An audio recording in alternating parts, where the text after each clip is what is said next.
Olá, bom dia a todos que já estão aí se logando.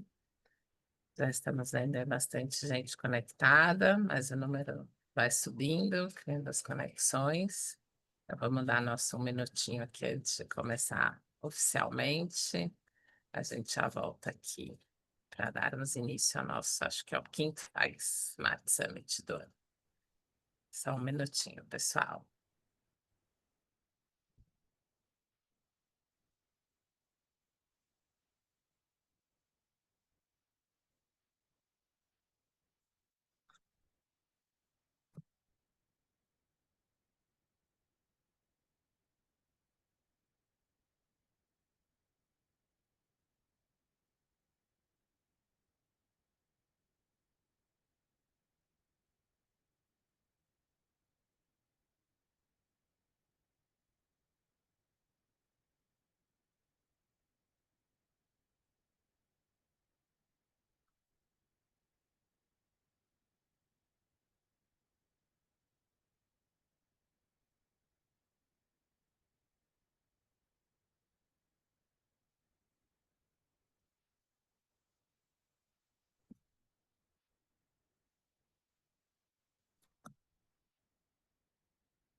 Bom, vamos lá, pessoal. Ainda tem bastante gente se conectando, mas até em respeito aqui à agenda horária de todo mundo, né? Já são 9h35. Então, agora oficialmente, bem-vindos. Obrigada por todos que estão participando com a gente. Muito obrigada, Natália e Thiago, por toparem participar aqui nesse, que na verdade é a sexta edição do Smart Summit do ano.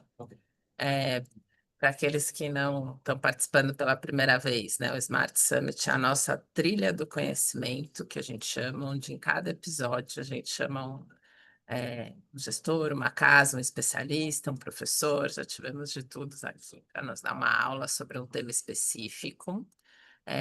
Essa edição acho que é muito bacana, é a primeira vez que a gente vai falar sobre a estratégia de renda variável long biased. Acho que é uma estratégia que está criando bastante espaço na indústria, né? Tem conseguido gerar alfa e retorno, agregar na carteira dos portfólios de uma forma bem consistente. Eu vou deixar eles falarem mais sobre a estratégia, mas o fato é que tem aumentado a presença desse tipo de estratégia nos fundos, né? Aqui, a maior parte. Ah, tá com retorno, minha voz está ruim. Vocês estão ouvindo bem? Todo mundo A está ouvindo gente com te ouve retorno? bem, Francisca. Tá. Eu também. Daniel, acho que às vezes é algum eco aí. Perdão. Então, continuando aqui, é uma estratégia para os clientes institucionais, boa parte do nosso público, mas não só. Talvez, né, o fato de hoje a presença, né, ser crescente e não ter sido tão relevante ao longo do tempo, é que ela entra na caixinha dos multimercados estruturados, cria uma complexidade regulatória, mas eu entendo, né, que é cada vez mais relevante, como a gente comentou, dentro da estratégia de renda variável, como uma forma da gente surfar esse ambiente difícil que a gente está vivendo. E hoje a gente vai ter uma aula aqui com os especialistas do tema, mas mais do que especialistas em long bias, eu acho trazer a Absolute para falar com a gente hoje traz muitas coisas, né? Absolute me corrija se eu estiver errado, depois eles vão falar um pouquinho mais da casa, mas é uma gestora com 54 bilhões de reais, sem dúvida nenhuma. É uma das gestoras que acho que conseguiu ler esse cenário que a gente vem vivendo, né, pós-pandemia, onde a gente vive uma verdadeira crise na indústria, infelizmente, né, a gente não tem como fugir disso, muitas casas tradicionais fechando, enquanto a Absolute tem caminhado na contramão. Se meus dados estão corretos, captou mais de 30 bilhões de reais nesse período onde a gente tem visto grande parte da indústria, né, é, infelizmente sucumbe. Acho que eu vou passar a palavra para eles falarem um pouco, mas não só de long biases, e talvez apresentar um pouquinho quais são os olhares, quais são as lições que eles podem compartilhar aqui com a gente e que têm conseguido agregar nesse ambiente tão difícil que a gente tem navegado. Digo isso, o Thiago é CEO da Absolute. Eu vou passar a palavra para ele e para a Natália se apresentarem, falarem mais da casa um pouquinho, antes de entrar aí na nossa aula sobre essa estratégia aqui, que acho que para muitos ainda é nova e não deve ser, né? Acho que tem um papel muito relevante aqui nas nossas carteiras. E, enfim, como sempre, dúvidas podem ser enviadas aqui no Q&A. No final, a gente abre para perguntas, mas eu fico sempre atenta aqui, tendo algum ponto eu trago para discussão também. Se não, não deixem de enviar suas perguntas para um debate final. E se tiver alguma dúvida, algum termo também, escrevam por aqui que a gente vai respondendo, tá, pessoal? É isso, Thiago e Natália, mais uma vez, obrigada. E é com vocês agora. Ótimo. Francisca, obrigado. Um prazer estar aqui falando com vocês. Obrigado a todos pela presença. Tag, mais uma vez, aí pelo convite. Francisca comentou, né? Então, sou sócio fundador aqui da Absolute, CEO da casa. Algo como 25 anos de experiência em assets independentes. Eu vou falar bem rapidamente da casa, que eu acredito que a maioria de vocês conheça, só para dar um pouco da credencial e também falar muito sobre essa estratégia do long bias e mostrar depois particularmente como é que ela funciona aqui na casa, né? Como é que funcionou, como é que funciona, qual é a nossa visão, né? Eu acho que, como também a Francisca comentou, é uma caixinha pouco explorada, mas que a gente, talvez porque é relativamente nova, talvez não tem muito mais do que 15 anos que o mercado vem tocando, né, vem gerindo long bias, e ela, como a gente passou momentos muito difíceis para o mercado de ações, quando a maré baixou, essa estratégia mostrou o seu valor, né? Quando está tudo indo muito bem, talvez no long only possa funcionar melhor, mas quando as coisas dão uma bagunçada, num fundo com mais grau de liberdade, com bons gestores, tem se mostrado muito eficiente, não só em termos de performance, mas na composição do portfólio, tá? Dos clientes. Então, vou querer passar esses temas e eu não vou usar o meu tempo inteiro para a gente poder ter tempo para perguntas e trocar ideias sobre o tema, tá? Então, a gente começou em 2013, a Absolute já tem 12 anos. Desde então, a gente vem trabalhando para ser uma das principais gestoras independentes do Brasil. A gente hoje gera algo como 55 bi. A gente começou lá atrás no mundo de multimercado, com arbitragem e macro, né? E aí, em 2018, a gente trouxe uma equipe de equities, uma equipe de ações para olhar a empresa, né? E essa equipe montou depois o nosso fundo Long Bias, foi o nosso primeiro fundo de ações. Depois a gente montou um Long Only. E desde então, né, o Pace, a gente começou em 2019, é o melhor Long Bias da indústria nessa janela. Isso porque a casa privilegia muito a troca de ideias entre as áreas, né? Então, a área de bolsa é muito municiada pela área macro. A área macro, você recebe muito input também da área de bolsa. Esse modelo de negócio, né, dentro da empresa funcionou muito bem. Em 2022, a gente montou uma área de crédito, high grade. Essa área de crédito, essa cinza claro aqui, quando o mercado teve mais demanda por crédito, a gente estava preparado para receber essa, esses recursos. E é uma área hoje já tem próxima de 25 bilhões de reais sob gestão, está números atualizados. E na casa aqui somos algo como 60 pessoas.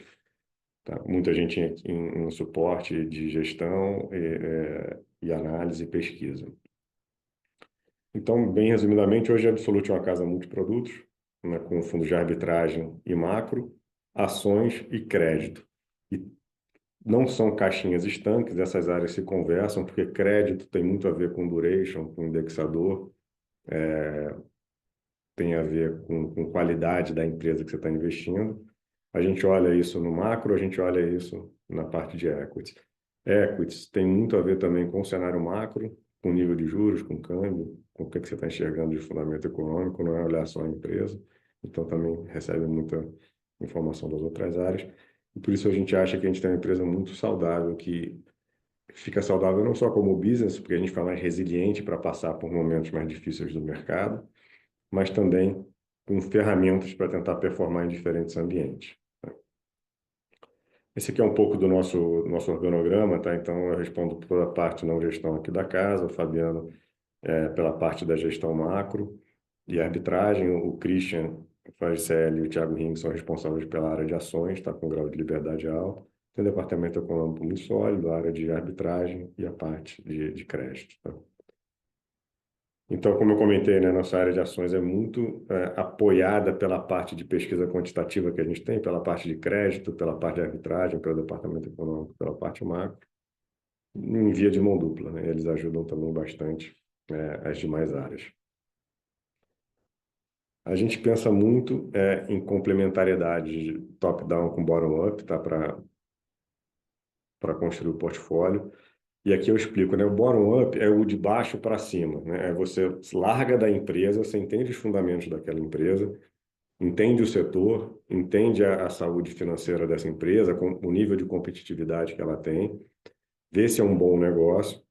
E a gente gosta muito de casar isso no top-down. O top-down é olhar o macro, né? É você olhar a direção que a economia está indo, sem se preocupar nesse momento com tanto com o setor. É muito assim, os juros é para cima ou para baixo, o câmbio deve apreciar ou depreciar, temos uma desancoragem fiscal ou não temos, né? Então, isso tudo a gente acaba casando junto com a análise da empresa para montar os portfólios. Isso é muito importante porque a gente tem duas grandes correntes, né, de ações no Brasil e talvez no mundo, né? Vocês já viram muito discurso de ações, né? Tem muita gente falando, tem que olhar para a empresa, a festa está na empresa. O que importa é o que está aqui, o que está acontecendo nesse ambiente, o micro que importa e isso que vai prevalecer ao longo do tempo, né? E tem gente que olha assim, não, isso o que importa é para onde vai a economia, deixa eu olhar só para a economia e vou montar meu portfólio de acordo com isso.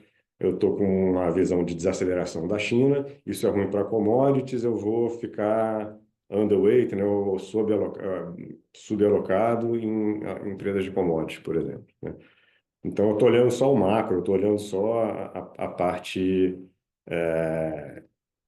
macroeconômica, eu não estou preocupado tanto exatamente com as empresas. Eu largo do macro, escolho os setores e aí monto meu portfólio. E aí a gente entende que tem muito valor nos dois, né? Não é nenhum nem outro. É você entender o momento da empresa e entender o momento macro que a gente está vivendo. Às vezes você tem uma empresa muito boa que o macro vai ser muito contra, talvez não seja o momento de você ter essa companhia no seu portfólio, né? Às vezes é o contrário, você tem um macro que não é tão bom, mas a companhia está tão... ela não precisa do macro, por exemplo, se você pensar a lojas Renner há alguns anos atrás, ela não precisava do macro crescer, porque ela tinha tanto crescimento ainda orgânico de abrir lojas no Brasil inteiro, que ela ia ter crescimento quase que independente se o PIB ia ficar zero ou ia ficar mais 3%, porque ela ia crescer porque ela estava num projeto de expansão. Então, a gente entende que olhar essas duas abordagens é muito importante. E aí eu estou pegando e me alongando um pouco mais nisso, porque como a ideia aqui é fazer uma sessão... Desculpa, eu acho que eu saí aqui da tela, não? Sem Não, querer. Não? aqui. Continua com a minha Uhum, tela? Não, tudo sim. certo. Tá Para mim não certinho. tá... Ah, pronto, voltou aqui para mim. Eu estou aproveitando como é uma sessão, né, na linha mais educativa, eu estou aproveitando para falar assim, quais são os tipos de abordagem de análise de gestão de ações no Brasil, né, hoje, de gestão de ações de uma forma geral. Então, o bottom-up, de cima para baixo, fundamento da empresa, o top-down, quero entender o macro, e talvez no meio do caminho, que é o que a gente faz, que é, eu vou tentar combinar essas duas análises, tá? O que que é, né, antes da gente entrar aqui no pacing, um fundo long bias, né? O mercado de fundos, de uma forma geral, a gente tem um mundo lá, pensando em líquidos, né? A gente tem os fundos de renda fixa, a gente tem os fundos no multimercado, que são fundos, no fundo, multi-estratégia, né? Que podem ter, inclusive, ações, juros, moedas, câmbio, commodities. E a gente tinha, né, lá atrás, eram só os FIAs que existiam, né? Fundos de investimento em ações, que poderiam ficar mais ou menos comprados, mas eram fundos que se entendia que você ia ter um risco majoritariamente e quase que constante comprado em ações. Então, entre o multimercado, que pode fazer tudo, inclusive comprado ou vendido, e os FIAs, né, que eram os fundos mais tradicionais de ações, quando o mercado começou a investir via FIA, né? Quem lembra lá atrás, o Opportunity Logic, né, um dos primeiros FIAs do Brasil, um fundo excepcional performance, etc., mas eram fundos que compravam ações e carregavam geralmente, né, com viés mais de longo prazo. O mercado foi se desenvolvendo e encontrou uma espécie de multimercado para o mundo de ações, que é o long bias, que é um fundo que te dá um viés natural comprado em ações, né? O próprio nome já diz, né? É, é um viés comprado, né? Long bias, ou seja, você vai ter uma exposição em ações. Então, você está comprando um fundo que você está querendo tomar o risco de ações, mas você dá um grau de liberdade maior para o gestor, que você consegue dar para ele alternativas para ganhar dinheiro em cenários que talvez só ficar comprado não seja a melhor opção, né? Um FIA, o gestor pode estar até olhando o mercado se deteriorar, piorar muito, etc. O que que ele faz, o gestor? Ele vai para ações que a gente chama mais defensivas, por exemplo, são as ações saneamento básico, rodovias, ações de utility, né, de uma forma geral. Ele tenta se defender, ele faz um pouco mais de caixa, mas ele está muito comprado, ele não tem tanto instrumento. É quando você está no avião e o piloto fala, aperta os cintos aí que a gente vai passar por uma turbulência e torce para o melhor. Vou tentar me defender aqui um pouco. Mas você sabe que aquele fundo vai ter um momento muito difícil se você tiver um cenário macro muito adverso. O long bias não, o long bias, o gestor pode, eu vou tentar passar aqui as principais variáveis, né? Ele pode alternar o net, né, a exposição líquida comprada. E aí tem uma dificuldade, e por isso é interessante vocês estarem junto com a TAG, o mercado é muito heterogêneo no que é um fundo long, no tipo de long bias, tá? Mas eu vou falar de uma forma geral. O gestor pode variar, se ele vai estar, por exemplo, vou falar no nosso caso, 30% net comprado, ou exposição líquida de 30% comprado em ações, ou até 120%. Então, você já passou um grau de liberdade muito grande para o gestor falar, olha, eu estou vendo a tempestade vindo, eu vou tentar ficar uns 30% comprado e não 120, ou não 100, ou não 80. Então, o net exposure, a exposição líquida do fundo, já é uma grande variável de ajuste que o gestor pode fazer. E repara que, por exemplo, geralmente os fundos não ficam zerados ou líquido vendido, porque afinal é um fundo que tem um mandato de ter exposição em bolsa. Então, geralmente tem um range que varia de gestor para gestor, mas o nosso é de 30% a 120% líquido comprado. Ótimo, isso já te dá, né, uma grande característica do que é um long bias. Talvez seja o mais relevante. Aí tem o segundo ponto, eu posso comprar e eu posso vender também ações. E aí, essa compra e essa venda, elas podem acontecer de três formas distintas, né? Você pode operar isso de três formas distintas. Eu posso comprar Itaú contra Bradesco, comprei 1 milhão de Itaú, vendi 1 milhão de Bradesco, porque eu acho que o Itaú vai performar melhor que o Bradesco ao longo do tempo. Tá? Então, isso é o que a gente chama de um long short, de um comprado e vendido neutro, um par, né? Então, eu não estou falando nem que o Itaú vai subir, eu estou falando só que ele pode até cair, mas eu acho que ele vai cair menos do que Bradesco, por exemplo, nesse meu exemplo. Então, isso é um par long short clássico, neutro em termos de exposição direcional, né? Eu comprei 1 milhão e vendi 1 milhão, minha exposição direcional é zero, mas eu tenho um risco aqui, né? Eu tenho esse risco de performance relativa entre ações. Particularmente essas são do mesmo setor, então a gente chama de long short intrasetorial, tá? Ela está contida dentro do mesmo setor. É um risco muito baixo, né? Porque eu estou correndo riscos quase que idiosincráticos de uma companhia e da outra. Aí eu posso ter um long short intersetorial, por exemplo, eu posso ter uma ação, um banco contra uma rodovia, porque eu acho que o banco vai bem no ambiente de juros alto e eu posso achar que a rodovia vai mal no ambiente de juros alto. Tá? Estou dando um exemplo aqui qualquer. Então aí eu tenho um long short, um par intersetorial, entre setores. Esse daí tem mais risco, né? Afinal, Itaú conversa bem com o Bradesco, mas Itaú conversa muito pouco com o CCR, né? Então, eu tenho um tipo de risco diferente, ainda que a exposição direcional seja zero também. Comprei 1 milhão dessa e vendi 1 milhão da outra. Tá? Então, eu tenho esse long short intrasetorial e intersetorial. E tem um terceiro long short, falando nesse mundo de pares, que é o long short entre classes de ações, né? A ONPN, a hold contra a controlada, então, por exemplo, Itaú contra Itaúsa, PetroN contra PetroPN. Então, você arbitra. Aí o risco é menor ainda, né? Eu nem fui no gradiente risco. O gradiente risco talvez seja o Class Arb, né? Que a gente chama a arbitragem de classe de ações, que é o NPN e hold controlado.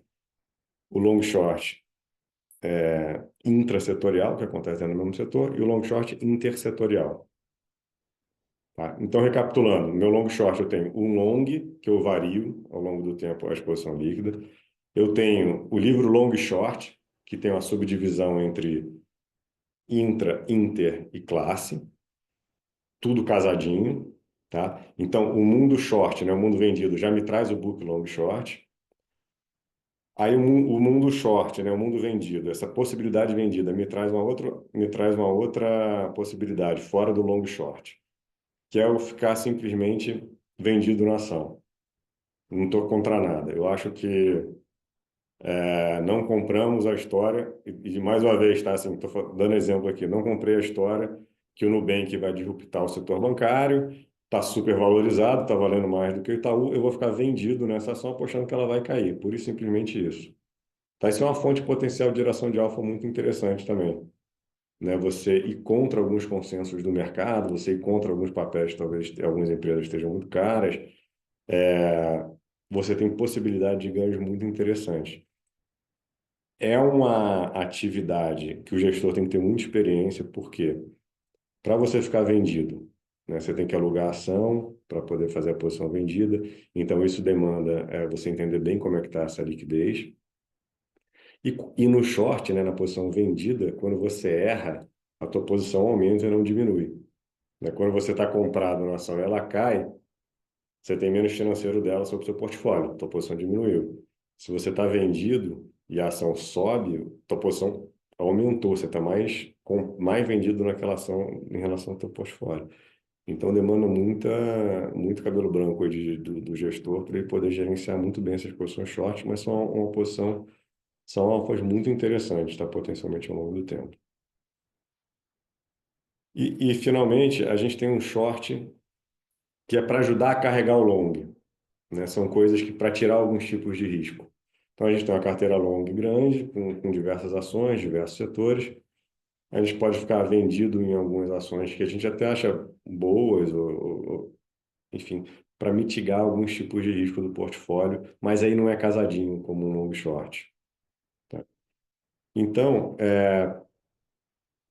sem entrar ainda no mundo de derivativos, eu encerro aqui a parte de do que um long bias faz no mundo ações, né? Então, eu compro, vario o estrutural de quanto eu estou comprado, a exposição líquida de quanto eu comprado. Eu vou para o meu livro long short, comprado e vendido, pares, bonitinhos, casados, sem exposição direcional. Esse mundo de pares, ele me traz a possibilidade da classe, me traz possibilidade intrasetorial e possibilidades intersetorial. E ele me traz possibilidade de eu ter algumas posições short para me ajudar a carregar posições compradas, né? Deixa eu tentar buscar algum exemplo aqui nosso. É, Estamos animados com bolsa, com diversas posições, etc., mas a gente estava com medo de tributação de JCP que podia atrapalhar. Então, tipo, pode ficar vendido algumas ações que estão mais sujeitas a aparecer esse risco para o mercado acionário, né? Que seria ruim para a bolsa como um todo, tributar juros sobre capital próprio. Então, faz algumas vendas ali. Um pouco mais preocupado com China, por exemplo, a gente pode ficar um pouco mais vendido em algumas ações ligadas a commodities para você se defender no eventual deterioração de preço de queda de commodities, por exemplo, que pode afetar o índice como um todo, a bolsa como um todo. Então, tem esse short que é para ajudar a carregar posições longas, que você não está fazendo casadinho, bonitinho, com nada. Então, isso daí explica muito o que que é um long bias, tá? Ainda tem outros dois temas importantes no long bias, né? Que, mais uma vez, como eu falei, é quase como um multimercado do mundo de FIA, né? Um produto mais complexo e muito mais rico. Você tem o uso de derivativos, né? Na maior parte dos mandatos, eles são permitidos.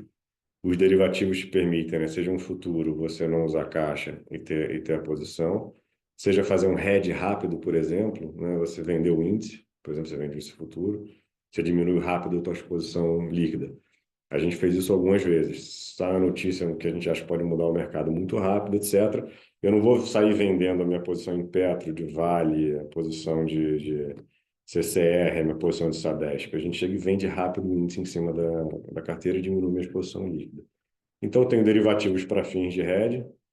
Tem derivativos quando a gente quer fazer alguma estrutura de opções, por exemplo, comprar uma call, né? Comprar uma opção de compra dessa ação no futuro. Então, já sei quanto é que eu vou perder. A gente pode comprar puts, né? Ou seja, pode comprar opções de venda para se o mercado deteriorar, aquele prêmio que você gasta vai te dar mais dinheiro ali e ajuda a proteger seu portfólio. E ajuda eventualmente numa alavancagem rápida também. A gente está 70% comprado, saiu uma notícia boa, eu quero aumentar rápido essa exposição. Em vez de você ir às compras, ação a ação, posso comprar um índice futuro, né? E aumento rápido a minha exposição net, líquida, né? E aí depois a gente vai trocando esse índice, comprando as posições que a gente quer, as ações que a gente quer com calma. Então veja que é muito rico. E aí, finalmente, tem a parte offshore. Muitos long bias têm um certo mandato, com algum limite, são fundos majoritariamente, tá? Acho que, via de regra, o nosso, inclusive, risco de ações em Brasil, mas tem a possibilidade de investir lá fora também.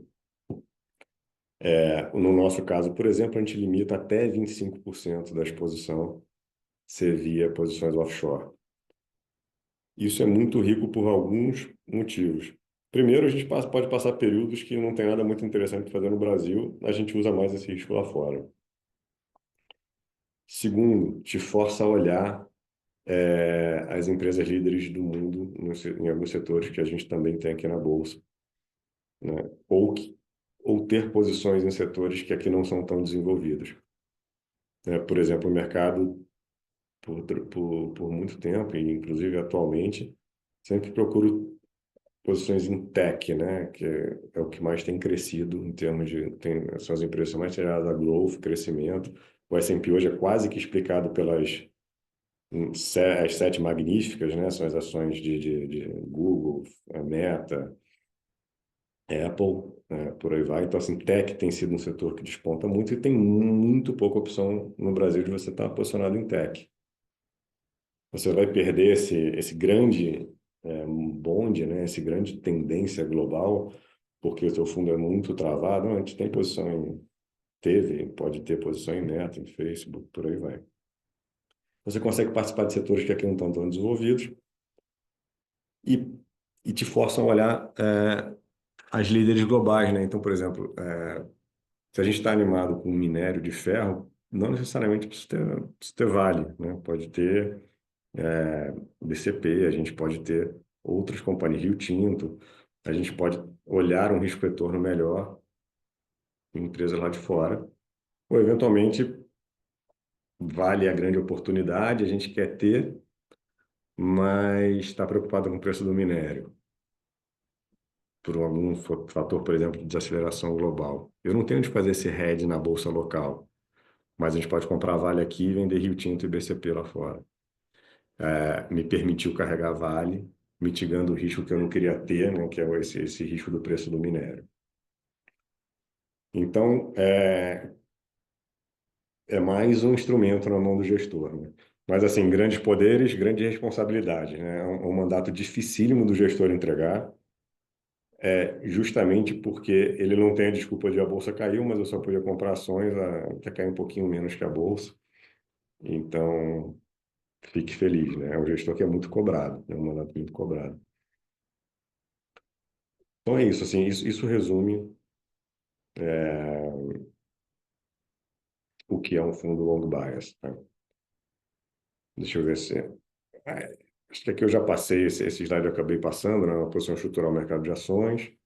Você pode reduzir volatilidade, você tem flexibilidade para navegar diferentes cenários.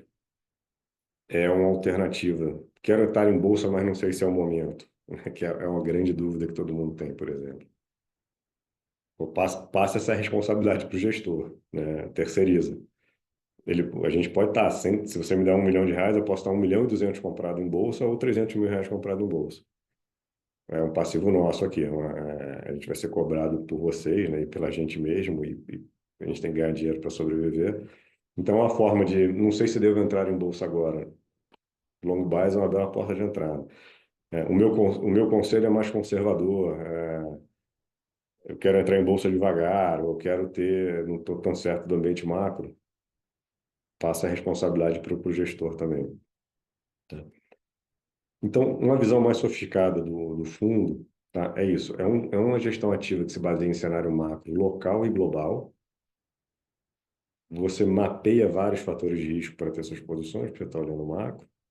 Você tem o uso de derivativos tanto para proteger quanto para otimizar, e faltou aqui para alavancar um pouco. Alavancar não no sentido de necessariamente passar de 100%, mas de ser rápido conseguir ir para a direção que você quer, comprado ou vendido. Você tem muito instrumento aí para gerenciar liquidez, principalmente quando você pode operar um pedaço lá fora que é estupidamente líquido, né? Já ganha um pool de liquidez enorme. Essa possibilidade de operar lá fora. E o regulatório, foi o que a Francisca comentou, ele acaba caindo no segmento estruturado, porque ou ele é um FIA, né, com o regulamento muito amplo do ponto de vista de limites, o gestor opera ele como se o multimercado fosse, ou ele é um fundo multimercado com tributação de renda variável. No nosso caso aqui, por exemplo, a gente tem o Absolute Pace, né, que é o nosso long bias, a gente tem nas duas versões, é o mesmo produto, só que um você entra numa casca de FIA, e outro você entra numa casca de FIM. No final, eles têm a mesma carteira, mas tem investidor que precisa ser FIM, principalmente investidor institucional, para enquadrar no estruturado. Tem investidor que precisa de um FIA, porque ele precisa enquadrar lá um FIC-FIA. Mas o, o conceito é, independente da casca, você tem uma mesma carteira, que é como se fosse esse mundo de multimercado dentro do mundo de ações. Tá? É, a nossa filosofia, e aí eu vou tentar também fazer um paralelo com a indústria para ser mais na linha mais educativa, a gente acha muito difícil que não largue da abordagem bottom-up, né, que é essa abordagem de baixo para cima, que é a abordagem fundamentalista, que é entender a empresa. Mas tem um primeiro ponto muito importante desse ponto fundamentalista, e o mercado de ações aqui no Brasil ele é muito contaminado por alguns vieses, e vocês já devem ter ouvido em vários pitches, né, em vários discursos, que tem gente que simplesmente não opera alguns setores, ou alguns tipos de companhia. E a gente é muito agnóstico em relação a isso. A gente não tem um preconceito ex ante de por exemplo, tem muita gente que não opera commodity. Tem muito fundo de ações, por incrível que pareça, mesmo a gente sendo um país que é uma grande fazenda, o cara não opera commodity. Não sei por quê, mas é moda o cara falar que não opera commodity. Tem outros que não operam estatal. A gente tem peso razoável no índice de companhias estatais. Tem gente que não opera large caps, né? Porque acha que está mais precificado, não tem tanta. tanto que ganhar. A gente acha que tem bastante coisa para ganhar em large caps. Large caps são as empresas de alta capitalização, né? São as empresas mais líquidas. Por exemplo, Petro, Vale, Itaú. Essas são as large capitalization, né? Alta capitalização. Então, você tem volume para operar. As mids, né, caps são as do meio, e as small caps são as empresas que são pequenas, né, na bolsa, são menos líquidas.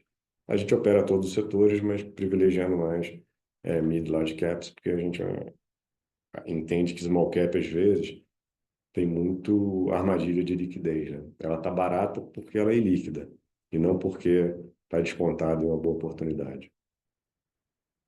Então, aqui já tem um pouco também de um geral de mercado, né? Da forma de você se situar em termos de empresas e setores. O resultado disso é uma baixa correlação com os peers, né? Com o peer group de fundos de ações.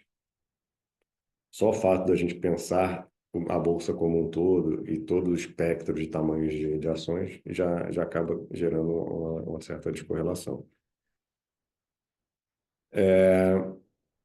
Um ponto bem interessante também, que parece trivial, mas na verdade não é aqui no Brasil, a construção do portfólio é fundamental, tá? O que é construir o melhor portfólio? É entender que aquela sua análise fundamentalista vai te gerar, né, diversas ações que você vai achar interessante ter em portfólio, mas no final você tem que entender muito como é que o risco dessas ações conversam entre si e se somam para montar um portfólio, né? Então, também um cacuete que eu acho que existe aqui ainda na indústria do Brasil, de gestores de ações, é que o portfólio dele acaba sendo uma coletânea de boas ideias, e muitas vezes essas boas ideias são extremamente correlacionadas. E tende a ser, tá? Porque o gestor tem um viés, ele gosta muito de ações de, por exemplo, de crescimento, né? Que o mercado chama as ações de growth, que são ações que, por terem uma expectativa de crescimento muito alta, você se acaba trazendo, né? O valor dela está muito lá na frente. Então, se você tem uma mudança de juros, quando você traz a valor presente, esse valor dela que está lá na frente, se o juro sobe muito ou cai muito, muda muito, né, a precificação dessa ação. Então, por exemplo, a má performance que a gente viu no mercado brasileiro aqui nos últimos 4 anos, esse último ano não, tá, mas pega os últimos 3, 4 anos a partir do ano passado, ele foi basicamente explicado que as casas estavam muito compradas em ações de crescimento, essas ações de growth, e o juro saiu de 2 para 14. E o juro no mundo saiu dos Estados Unidos de 0 para 4. Então, você teve um aumento de juros, as ações de crescimento tomaram um para trás enorme, porque justamente traz a valor presente, o valor que está lá na frente, é uma taxa de juros de 2 ou de 14, muda completamente. E a performance foi muito ruim. E estava todo mundo muito nesse mesmo risco, sem diversificação entre setores, sem diversificação entre empresas, sem nem perceber que você tinha um grande fator de risco no seu portfólio, que era aplicado em juros. Você fala assim, bom, Thiago, você está falando que um fundo de ações long only tradicional com abordagem Warren Buffett estava aplicado em juros, né? Era, no fundo ele estava aplicado em juros e talvez nem soubesse, ou enfim, ou deixou passar esse risco, ou não olhou dessa forma, né? Então, olhar o portfólio num long only e principalmente no long bias é muito relevante. Então, a gente gosta muito de quebrar os fatores de risco daquele portfólio. Então, você comprou Suzano, você está comprado em dólar, quer queira, quer não. Então, eu quero ter esse risco comprado em dólar neste momento no Brasil? Pode ser que sim, pode ser que não. Mas você precisa entender que você tem um fator dólar ali. Você está comprado em rodovias, você tá aplicado em juros. Você pode querer ter, você pode querer não ter, mas tem que entender que você está aplicado em juros ali. Então, tem esse entendimento de fator de risco na construção de portfólio que a gente acha muito fundamental, tá? E olhando dessa forma que a gente olha, a gente acaba sendo muito crítico ao consenso, né? Resumo, né, que a gente usa aqui seria assim, as questões macroeconômicas importam. Então, no nível da empresa, né, que é o que está aqui no canto do slide, tem a sensibilidade a câmbio, que a gente tem que entender, a taxa de juros, correlação com o PIB, impacto da inflação. Esse cara consegue repassar preço se tiver inflação? Não consegue repassar preço? Ele está pendurado em algum benefício tributário, né? Como eu comentei, se tributário em JCP desmonta o business do cara. Tem muita correlação com a China, tem correlação com o setor de tech nos Estados Unidos. Então, a gente precisa entender como esse macro afeta no nível da empresa e no nível do portfólio, é o que eu comentei, de monitorar os fatores de risco.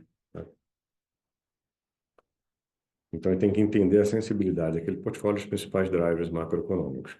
E por isso que a gente sabe que muitas vezes o nosso portfólio, ele não vai ser o melhor portfólio do semestre, nem do ano, porque ele não está concentrado, ele está diversificado, ele tem vários fatores de risco, mas ao longo do tempo, a gente tem uma performance muito boa, porque é um portfólio que se torna resiliente e permite atravessar cenários muito diferentes, né, ao longo do tempo.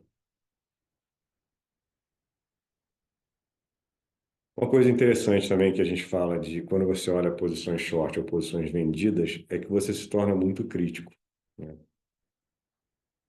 Tem aquele ditado, né, popular que para quem só tem martelo tudo é prego. Se você só pode comprar, você tem uma tendência natural a ser simpático a histórias de compra, né? De cases de compra. Você pode vender, você vai assim, pô, será que tem alguma coisa, tem uma contabilidade criativa aqui, tem uma premissa sendo muito forçada, tem um cenário perfeito sendo precificado no preço dessa ação, tem que dar tudo muito certo por 20 anos para esse preço aqui parar de pé. Então, isso te torna muito crítico. E aí, então, você não só pode ganhar dinheiro, né, no short, no vendido, como você é muito criterioso no long, no comprado. Então, esse olho um para cada lado, torna o gestor, que tem uma estratégia long bias, bem mais crítico de uma forma geral, né? Então, impulsiona muito uma análise bem feita do ponto de vista da parte comprada também, tá? Você ter o short.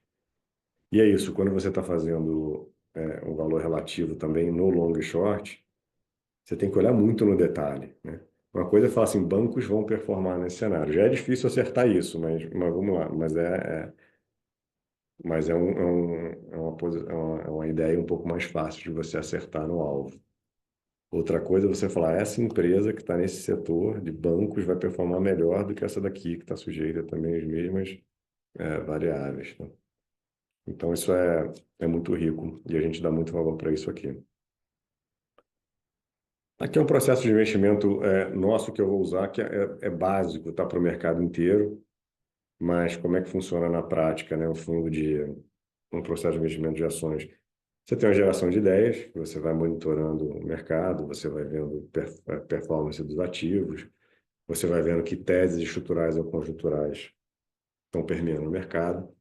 Depois você vai para a sua análise proprietária, né, que você vai olhar, vai usar os teus modelos, né? Então, para cada empresa que a gente tem em posição, tem uma modelagem muito sofisticada e muito detalhada, né, para entender a sensibilidade e o que está no preço daquela ação. Depois você vai para investimento, né? Uma coisa assim, essa empresa é boa, tá bom, mas quanto eu devo ter no portfólio? Qual é o meu grau de convicção? Quando que deve ter trigger para ela performar? É agora? Então vou ter, ou não, é mais para frente? Então o tamanho da posição também é uma coisa muito importante. Como eu comentei aqui, entra muito o processo de construção do portfólio. Por melhor que seja a ideia, por mais sedutor que seja o case, a gente vai ter limites, a gente não vai deixar ele ocupar um risco muito relevante do portfólio, porque a gente pode estar errado, se estiver errado, o portfólio não pode ir tão mal. Depois você tem que monitorar, né, como é que essas ações estão performando, não é porque você comprou hoje que você vai ter essa posição amanhã. Um erro também muito grande é a inércia, né? Assim, você tem hoje porque tinha ontem, ou você tem hoje porque você quer ter hoje. Essa reavaliação do portfólio, ela é extremamente saudável e extremamente relevante, né, ao longo do tempo.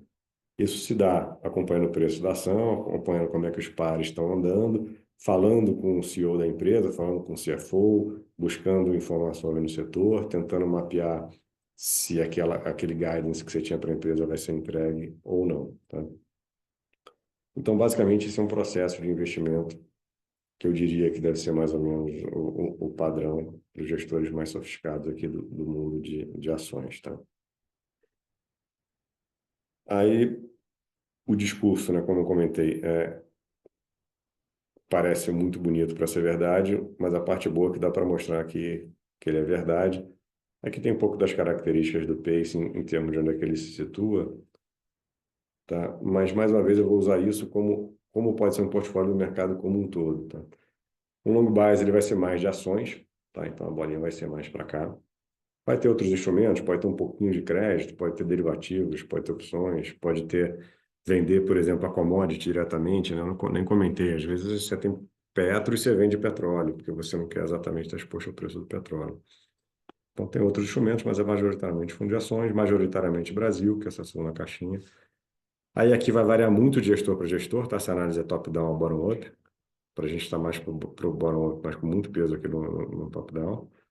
Os portfólios podem ser diversificados ou concentrados.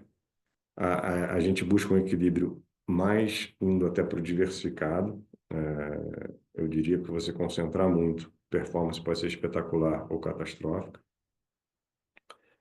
No espectro de capitalização das empresas de tamanho, a gente está mais para o large caps, né?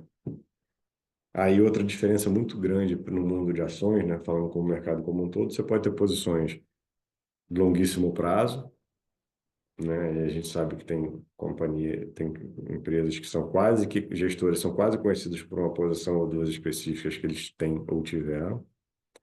Ou você pode ser muito curto prazo do trading, a gente acha que agrega pouco valor, você tem uma ação hoje, está vendida nela amanhã, isso a gente acha muito difícil monetizar. Então a gente considera o curto prazo, considera o trading, mas vai mais um pouco para o longo prazo, né? Você pode ter fundos que são muito risco neutro de mercado, tá? E não seria um long buy, seria que o mercado chama de equity hedge, que é quase um long short com um pouco de direcional, tá? A gente está mais aqui para o direcional, e tem um direcional expressivo nesse fundo, tá? Posições mais estruturais e alguma coisa com espaço para ter oportunista também. Esse daqui é a nossa tabela de exposição, mas como eu comentei, né? E aí a importância, né, de uma assessoria como a TAG, o mercado é muito heterogêneo nessa tabela aqui, tá? Você pega long bias da Absolute, você vai pegar de outros gestores, pode ser muito diferente. Vamos começar aqui pela exposição líquida, que eu comentei que era de 20 a 120, então eu posso calibrar o meu risco direcional. A exposição bruta, tá? Para quem não está familiarizado com o termo, ele soma em módulo a exposição líquida, desculpa, a exposição comprada com a exposição vendida. Então, imagina que eu tenha 10% comprado em Petro e 5% vendido em Exxon, lá fora. Então, a exposição é líquida de 5, né? Então, 10% comprado aqui, 25 comprado aqui, vendido aqui. Então, minha exposição líquida é 5, mas a exposição bruta é 15, é 10 mais 5.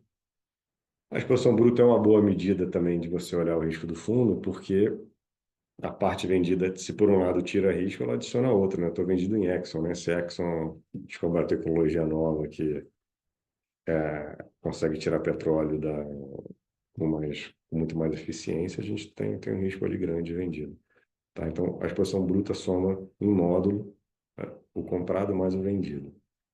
Tamanho de posição, como eu comentei, a gente gosta de diversificar, 10% é uma posição grande para a gente, em uma ação específica. O limite do hard limit, né, o limite máximo é de 15. Por setor, a gente gosta de limitar também. O limite de posições vendidas, né, ou posições short, é menor do que o do comprado, né? A gente acha que são, como eu comentei, são posições mais arriscadas.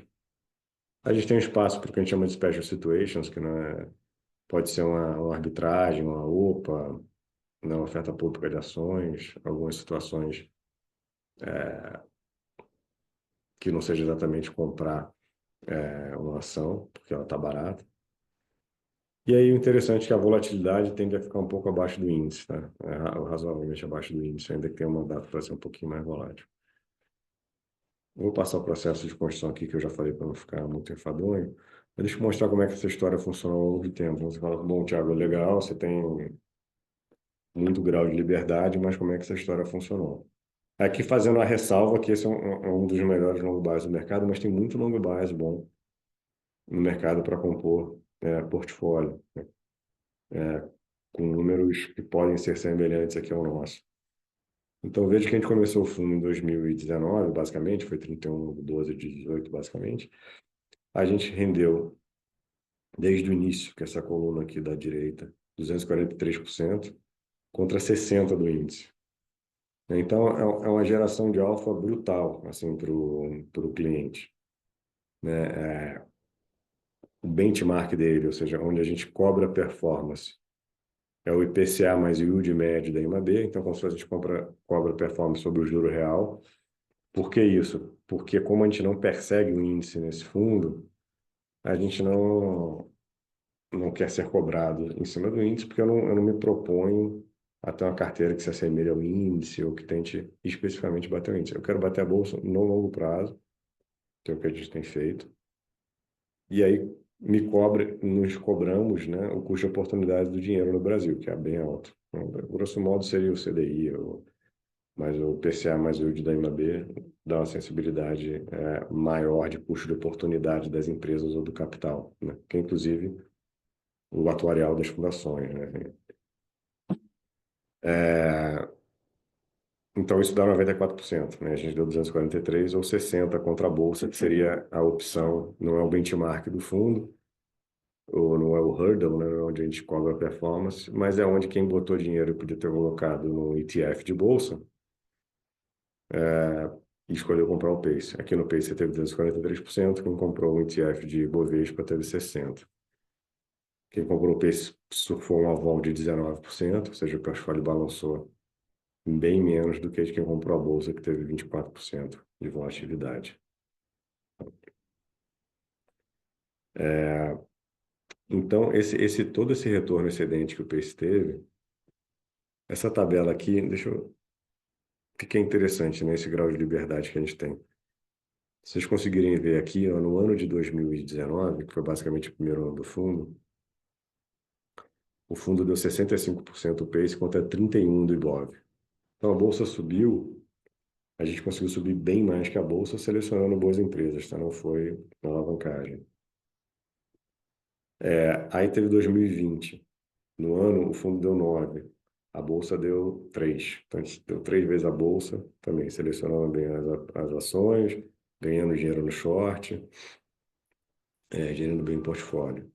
2021, a gente teve no ano aqui, é o ano mais emblemático, tá? A gente subiu 8,29%.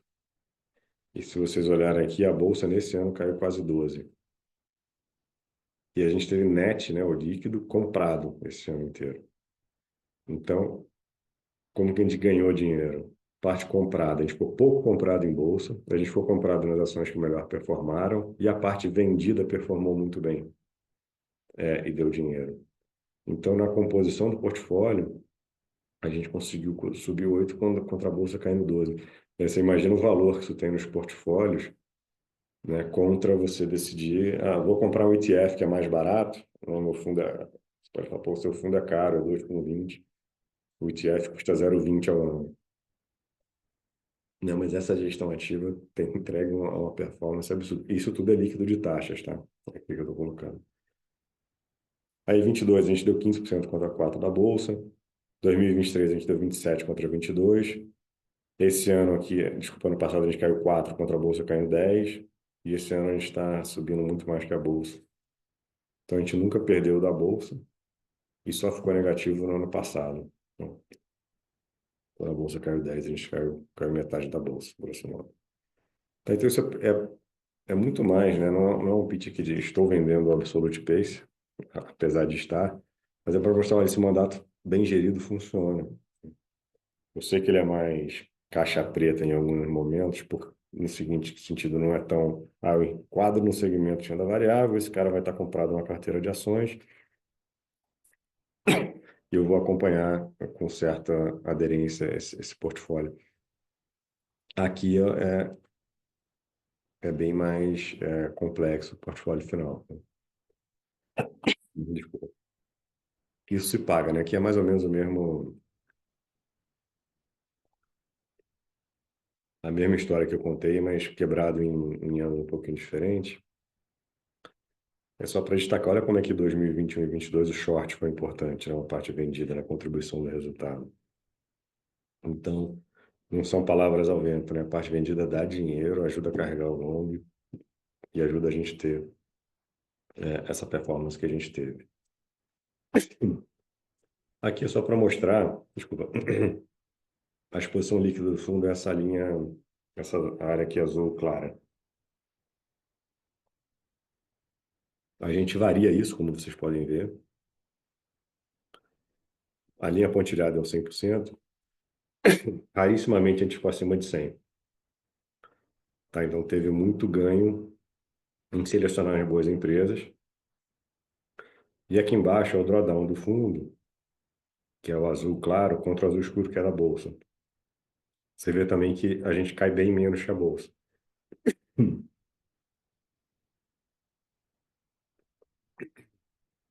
E aqui, finalmente, as contribuições do fundo.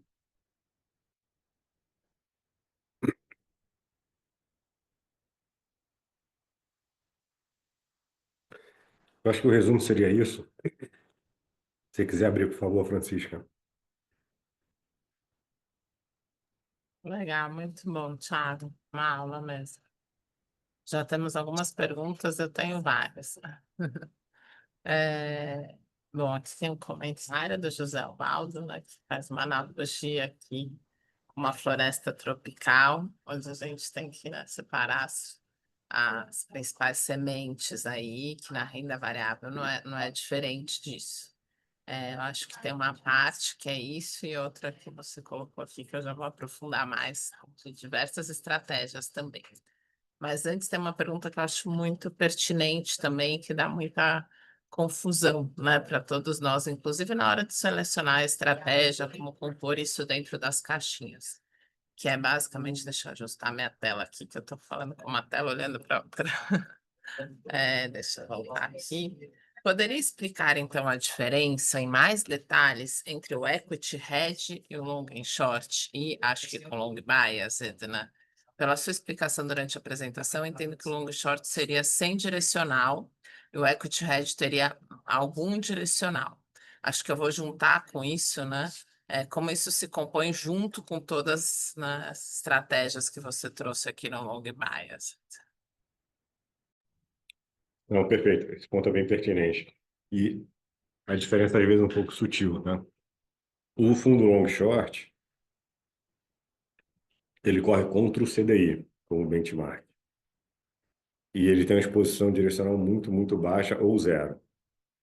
E aí ele geralmente são aquelas três caixinhas que eu comentei. Ele tem o livro Long Short Intrasetorial, o livro Intersetorial e o livro do Class Arb, de arbitragem de classe de ações. E aí ele vai fazer os pares, né, os Bradescos contra o Itaú da vida, vai ter uma exposição direcional muito, muito baixa e vai cobrar performance contra o CDI. E vai ser provavelmente um fundo que não vai dar CDI mais muita coisa, porque ele é um fundo mais travado, né, em termos de risco.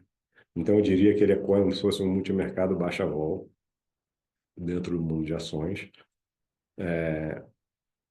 e focando em pares. O equity hedge, ele dá um grau de liberdade maior para o gestor para ter um net exposure maior, uma exposição líquida maior. Então, ele tem todos os livros long short, esses mesmos três caixinhas, só que ele também tem um portfólio que ele vai ficar o líquido comprado, o líquido vendido, mas ele vai ter uma exposição direcional maior. E aí esse cara vai procurar um CDI mais, alguma coisa mais parecido com um fundo macro, um CDI mais 5, CDI mais 7, mas também contra o CDI, tá? Ele não corre contra a bolsa. E você, ao colocar dinheiro no equity não deveria comparar o resultado contra a bolsa, deveria comparar contra o CDI, porque é também, mais uma vez, um pouco mais parecido com o fundo multimercado. Aí o long bias é esse meio do caminho entre o equity hedge e o FIA, clássico, né, o long only,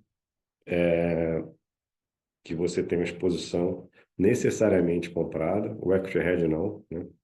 Mas no long bias você necessariamente vai estar comprado, e o seu cliente vai te cobrar, pelo menos ao longo do tempo, não mês a mês, 6 meses a 6 meses, o ano a ano, mas você bater a bolsa. Isso que eu falei, é um fundo super difícil, assim, no sentido que você tem uma cobrança de ganhar da bolsa e não necessariamente já está 100%, o teu mandato vai ficar 100% comprado. E quando cai, teu cliente vai querer que você caia menos que a bolsa. Quando sobe, subir igual a bolsa, você vai ter uma bela performance. Mas ficando na estratégia, tá long bias, tá no mundo de FIAs, eu diria assim, vai. No mundo de ações, você tem long bias e o FIA. E no mundo multimercado de equity, você tem o long short e depois o equity hedge. Tá? Então, o gradiente de risco seria long short, equity hedge, long bias, FIA. Ótimo. Tem uma pergunta que não está aqui, mas foi mandada antes, que tem a ver com essa, né? Acho que a gente tem um enorme desafio no Brasil em relação à profundidade do nosso mercado, principalmente em relação às posições shorts vendidas. Acho que nos últimos tempos a gente também tem presenciado cada vez, né, menos volume sendo negociado, e aí não só os gestores fazem isso, mas né, algumas pessoas físicas também, e esse volume. A minha sensação de leiga é que secou ainda mais. Como é que é possível lidar com essa pouca profundidade dentro de uma estratégia long bias, né? Então, eu explico. Você fala, às vezes eu não quero correr um determinado risco, não é setorial, é aquela empresa, eu vou fazer um par intrasetorial. Como vocês avaliam dentro do processo de vocês as questões de liquidez, a profundidade, tamanho de posição, etc., dada essa restrição do nosso mercado? É, você tem razão. A principal restrição ao crescimento dos mandatos long bias é a parte vendida, né? A principal resposta para você é o gestor controlar o capacity do fundo, o tamanho do fundo, né? A gente, por exemplo, está relativamente próximo do nosso capacity aqui do Pace. A gente ainda tem espaço para captar, mas não vai captar muito mais do que ele está por causa da parte short, né? Se a gente começa a perder vantagem competitiva na parte short. O outro ponto é o que eu falei, né? A gente tem um profissional que fica o dia inteiro buscando aluguel, cotando, percebendo o mercado. Quando você tem a equipe de bolsa lá que eu mostrei, mas nem está alocado na equipe de bolsa, mas tem um cara na área de controle que fica o dia inteiro atrás de aluguel e monitorando esse mercado e preços e custos e liquidez. Então, é um fundo caro também no sentido de equipe, né? Então,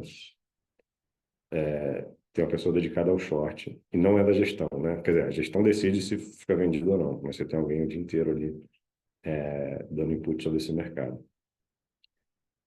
Depois Acho. ainda tem o trader para executar isso, e aí o gestor que decide se quer vender ou não, A junto com o minha suporte. pergunta veio junto com os participantes aqui, o Amaury, falando sobre a questão do valor, né, do aluguel dos ativos. Isso muda com juro alto, não muda, continua alto, vem melhorando? Pergunta aqui, complementar da Amaury.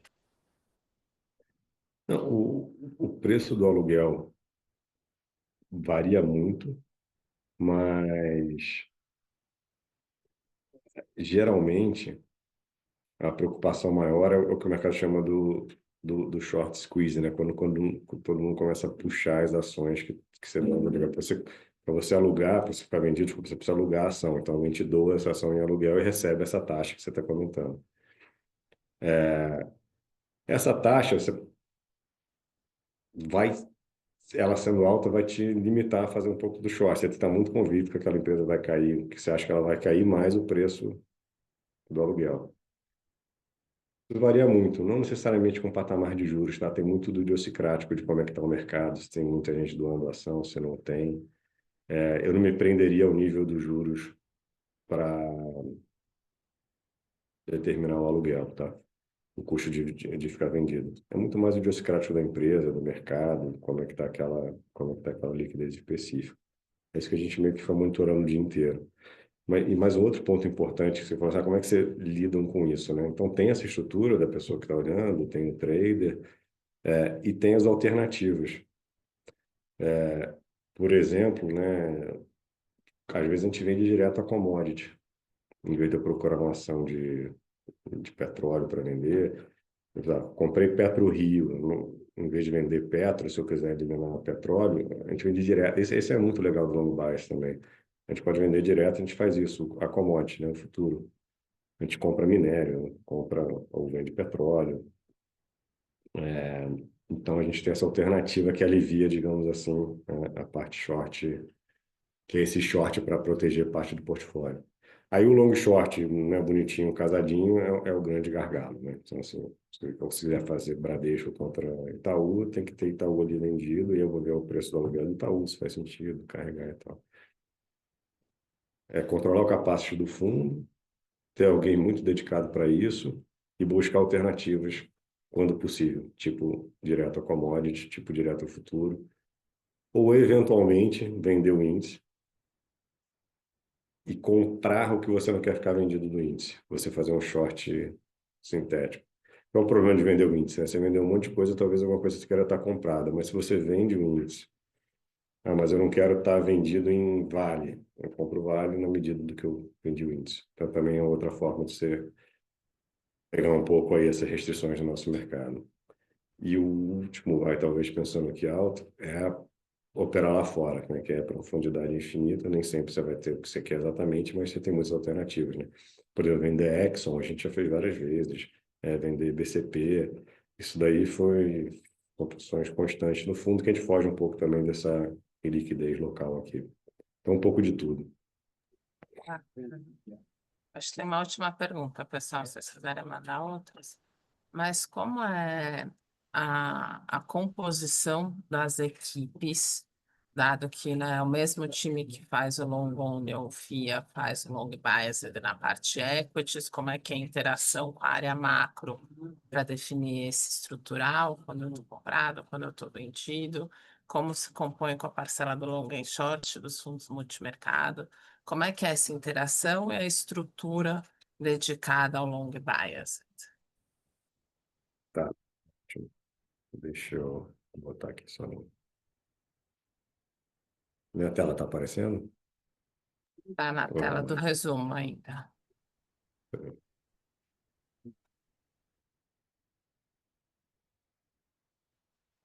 Ah, tá Eu consigo. parado aqui na do resumo. Agora sim. Tá passando. A minha equipe aqui. Então, como é que a gente gosta de pensar? E aí, a gente pensa muito em ter os alinhamentos corretos, os incentivos corretos e mitigar ao máximo todo e qualquer conflito de interesse.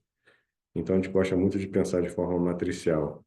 A equipe de bolsa, né, o Christian e o Ring são os heads aí da área, eles tentam buscar um portfólio só e a gente adapta aos mandatos. Então, por exemplo, o core da história é o pace, né? É o long bias, que é o fundo que meio que pode tudo. No macro, eles têm risco alocado, é basicamente o pace com menos risco direcional. Aí vende mais o índice em cima, porque o macro corre contra o CDI. Aí até no macro, eu vou pegar esse gancho, parece que a gente é como se a gente tivesse um equity hedge dentro, a caixinha deles é como se fosse um equity hedge dentro do macro, que grosso modo é o pace com mais venda de índice em cima, né? Porque a posição neutra do pace vai ser bastante comprada e o neutro do macro é zero, né? É um direcional zero. Então tem muito mais venda de índice em cima dessa posição. E o long only é basicamente as melhores longs, são os maiores longs do pace. Aí não entra o short, não entra os derivativos, etc. Mas e aí com isso a gente tem muita sinergia e muito ganho de escala, né? Porque o Lucas Akira aqui, que é o analista responsável por financials, ele já analisou Itaú, XP, BTG, enfim, o que seja. Essa análise vai acabar transbordando de forma equânime para o long bias, para o long only e para o macro, simplesmente porque vai ser, grosso modo, o mesmo portfólio adaptado ao mandato. Então, essa equipe tinha essa pergunta, né? Me lembrei, Francisco, de como é que a gente Isso. aloca entre os diferentes, e é uma cabeça matricial, com o core no pace, aí adaptando as restrições do macro e as restrições long only. Interação com macro, né? Você havia Isso, perguntado. exatamente. A gente fica todo mundo no mesmo ambiente aqui, tá? Então é o mesmo floor, né? Quem já teve a oportunidade de visitar a gente, ou enfim, quem quiser visitar, é só para ver. A gente faz um sistema fluido, tá? Como é que a gente está funcionando até aqui? A gente fez um gradiente de integrações, tá? Então tem a bancada dos economistas, aí tem os gestores macro, aí tem os gestores de ação e tem os gestores de crédito high grade. Então, crédito high grade fala muito com ações, ações falam muito com macro e macro fala muito com os economistas, tá? É assim que a gente fisicamente, inclusive, tá disposto. Como é que funciona? É o dia a dia ali, todo mundo interagindo, mas tem um comitê que todo mundo participa, segunda-feira, que é o comitê macro, que é o DPEC que toca falando da parte de fundamento. Na terça-feira tem um comitê de posições em que cada gestor fala como é que está seu portfólio para toda a equipe. E ainda, especificamente para o fundo de ações, quinzenalmente tem uma reunião específica do Fabiano Rios, né, que é o gestor dos fundos macro, com o Christian, com o Ring, para repassar o portfólio. Então, o Fabiano também tem um histórico muito bom de ações top-down. Ele não é um analista, mas ele sempre operou muito equities com essa abordagem top-down. Ajuda muito a mitigar risco. Agora, o gestor e quem responde pelo fundo e o grau de liberdade está com eles, tá? O Fabiano não tem poder de veto e tudo dentro do mandato, o Christian e o Ring alocam o risco da maneira que eles acham mais apropriado, mas muito municiados, tá? Participando do comitê de macroeconomia, essa reunião quinzenal com o Fabiano, a reunião de posição em que todos se criticam, né, riscos e etc. E o dia a dia, que eu acho que é o que é uma das coisas que mais importa. Ali sai uma notícia, o Christian já está conversando com o Fabiano, que está conversando com o Stefan, que toca a parte de crédito high grade. Então ali já fica um negócio super integrado, mais no online. É dessa forma que a gente toca e lida com essa situação. Temos mais uma pergunta aqui da audiência para encerrar, também da Mauri Peloia. Na atual conjuntura local e global, face à base média histórica do preço, vocês estão hoje mais otimistas, mais comprados e over no momento, ou o contrário? Essa é boa. É boa. A gente é meio contra. Eu não vou dizer que a gente é sempre contrário, né? Mas a gente sempre busca criticar assim, um pouco do consenso. Então, historicamente, a gente é meio 75% líquido comprado no Pace, tá? Para usar isso como uma proxy de risco. A gente, esse ano, antes da bolsa subir, felizmente, a gente estava performando tão acima do índice, quando o mercado ainda estava muito risco US, risco Brasil, a eleição está muito longe, não vai andar. A gente estava vendo já empresas muito descontadas, a gente aumentou a exposição líquida, chegou a próximo de 100%. A bolsa deu essa andada, né? Subiu em 20%, posso estar enganado, mas de magnitude foi isso. A gente já deu uma boa reduzida, tá nos 75, 85, está nos 70% comprado agora. Está abaixo do Da média velocidade cruzeiro, histórica. vamos dizer assim. Mas se a gente tivesse conversado há 2 meses atrás, a gente já está acima, a gente já está cento e poucos, 100 e pouquinhos por cento comprado. Então, assim, não são movimentos que hoje a gente está 70, amanhã está 100, sabe? Não tem esse assim, mas assim, ao longo dos últimos 3 meses a gente veio aumentando, no último mês a gente está diminuindo. Porque é isso, estava muito barato e tinha muito risco. Agora não está tão barato assim, diminuiu um pouquinho o risco, mas ainda tem muito risco. Então a gente adaptou o portfólio. Eu diria que a gente está um pouquinho mais conservador nesse momento. 70% líquido comprado com um beta de 0,7, né? Só para aproveitar e falar o que é o beta, né? O beta é o quanto a tua carteira sobe em relação a um índice. Se o beta é 1, se a bolsa subiu 1, espera que seu portfólio suba 1.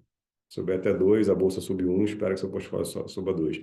Então, mede a alavancagem ou a sensibilidade do teu portfólio ao índice, né? A bolsa, como uma forma geral.